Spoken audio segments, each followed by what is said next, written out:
Professor Meg Russell, Director of the Constitution Unit at UCL, you co-wrote a letter to the Times this morning, you and your colleague, Professor Alan Rennick. And reading it, it seems that you feel that trust, propriety and integrity aren't playing as strongly in this final stage of the contest as you would like to see.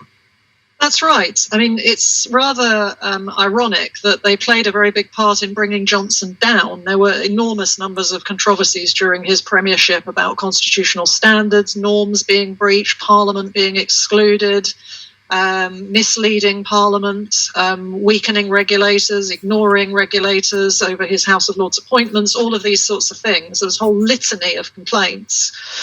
But we haven't really heard much about that in the contest so far. So, in the debates we had all of the candidates saying that they wouldn't put Johnson in their cabinet, all of the candidates suggesting to varying degrees that they didn't think that Boris Johnson was honest. But we haven't really gone beyond that in terms of if we're moving from a regime where there were these constant controversies about constitutional standards to a new regime which wants to do better, what their promises in that area are going to be. So we were trying to draw attention to a variety of areas about Parliament, about the rule of law, about constitutional norms and about constitutional standards, to say that the candidates need to be questioned on these things as to how they're going to differ from the Johnson regime.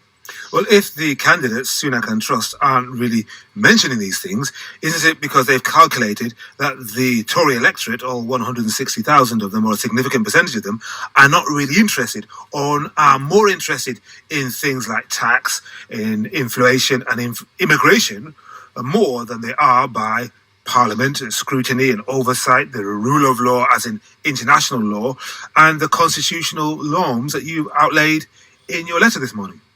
Well, that may be so to an extent, and I think we're not really throwing down a challenge to the candidates. It's not so much what they want to focus on. I think it's the people who are questioning them that need to be asking these kind of questions, and that, of course, applies to journalists as well as to MPs in the last round and party members at this round. But they are, in the end, seeking to be the Prime Minister. So, of course, they need to think beyond their popularity with party members and think about what the public wants. And actually, we've done polling in recent months, which has shown that these issues of integrity, honesty and standards are very, very high up in the public mind. Huge numbers of people choose, for example, a Prime Minister who will abide by the rules over a Prime Minister who will focus on getting things done. And if you ask the public what are the primary characteristics that they want in a Prime Minister, they say honesty and integrity.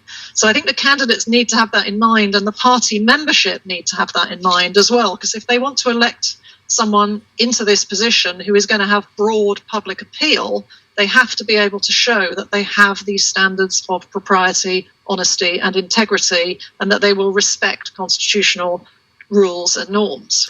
George, how much of a gulf is there between the priorities of the Conservative Party in the country and the population more generally? Because I get the sense from what Professor Russell is saying is that there might be one.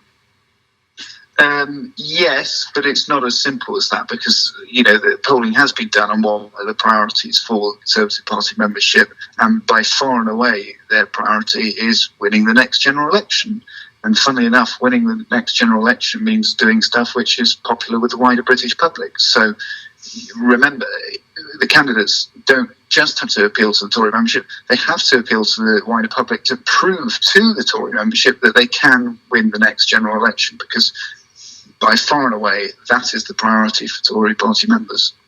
And Professor Russell, just to finish, if the candidates do not commit themselves to strengthening the system for upholding ethical standards, as you suggest they should in your letter, then how concerned are you about the health of our unwritten constitution?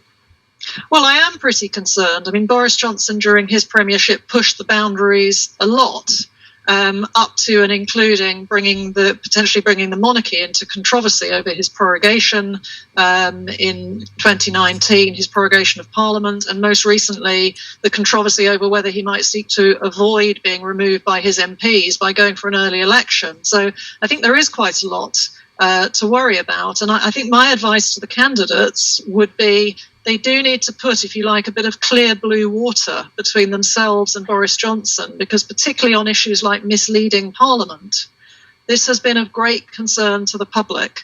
And I think they need to communicate that they're going to behave differently to that in order to build public trust. Okay, thank you very much indeed to Professor Meg Russell, Director of the Constitution Unit at UCL, and Times political reporter George Grills.